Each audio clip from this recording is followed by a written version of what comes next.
with the television, you know, televises everything that makes the flesh feel good. It's all about the flesh. But we know that we are spirits, and our robe of flesh, this flesh is just the vehicle that drives our spirit.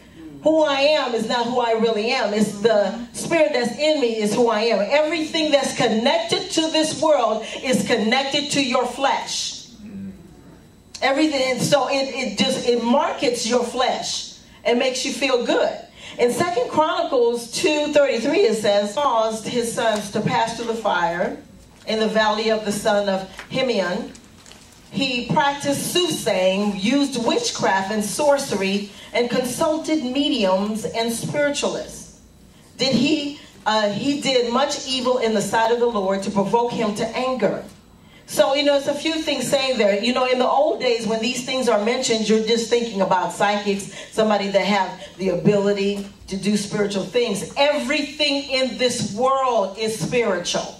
Everything. Even though we live in the natural, everything is spiritual. I say, you know, there's a saying that I say, you will be willingly used of the kingdom of God, or you will be unwillingly used of the kingdom of darkness. Because the kingdom of, you're going to be used. Turn to your neighbor, say, I'm going to be used. I'm going to be used. Either you're going to be willingly used of God because you've given your life to the Lord, or you can be unwillingly used of the enemy, which means he can make you the channel for his seduction. He can make you a channel for his manipulation. He can make you a channel to bring him, you know, people to his kingdom, the kingdom of darkness. And all darkness is not knowing, not seeing, and not understanding. But we come from the kingdom of light. From the King of Kings and the Lord of Lords, where he is, you know, he is the King of light. So, you know, here it says a few things. It says, you know, spiritists, you know, the spiritist is the doctrine and practices of spiritualism. That's what a spiritist is the doctrines and practice of spiritualism. Soothsaying is the practice of foretelling events. Foretelling events. What does that sound like? See, if you would just read that in the Old Testament, you would say foretelling events. If you thinking about it and want to see it in the natural world and what's going on right now, you'll say the news. The news.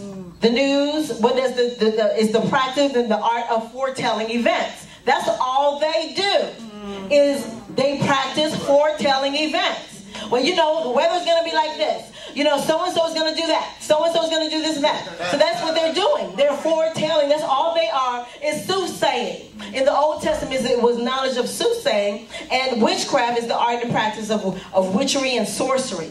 And there's a lot of witchery, sorcery, and wizardry in cartoons. Yes. We see the wizard, you know, you see the wizard with the pointed cap and then the little cane, you know, and you see the fairies and whatnot. That's all wizardry and sorcery. And we just think so light of it, and our children are being seduced by it. They're being lured by it. They're being, you know, drawn into it. And, you know, it's just getting them so comfortable with the flesh